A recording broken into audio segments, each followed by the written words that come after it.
Talk Money Week, a really important week. Talking money is so important. There's a stigma around money, which shouldn't be there. It's okay to talk money.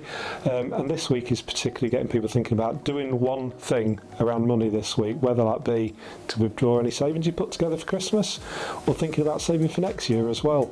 Might be about teaching your children a few budgeting skills. It could be around paying off that loan that's been sticking around for a while, or looking for support to help you to do things like that. The cost of living challenges are more prominent than ever at the moment. The amount of calls we're getting from residents worried about the bills, the water bills, the food bills, etc.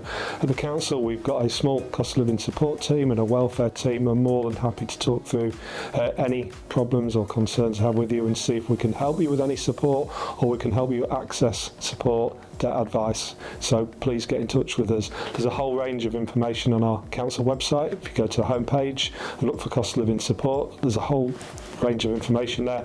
If you're watching this and you know any family, friends or anyone else, a neighbour maybe that you think might be struggling, who might not see this video, please tell them about the information that we're talking about here today and ask them if they want to get in touch with the council and see what sort of help or advice we might be able to provide. We do administer a range of benefits and different funds that might help people with emergency crisis expenditure around food, bills. We also work with a whole range of fantastic partners in the city, such as Community Grocery, such as Age UK, such as Bridge Church, who have a whole host of services that they can provide to help people access not only maybe money and funds, but also around further advice and to make people feel less isolated as well. Council tax, again, we can talk to you about making sure your bill's right, to make sure you've got any discounts or benefits or support that you might be entitled to, and if you're not able to afford the instalments that are there on your bill, we can have a chat with you about whether or not we can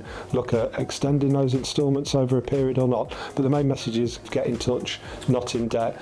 Don't ignore things, because the sooner you get in touch, the sooner there is the opportunity for us to be able to help and hopefully stop things getting worse than they might feel at the moment.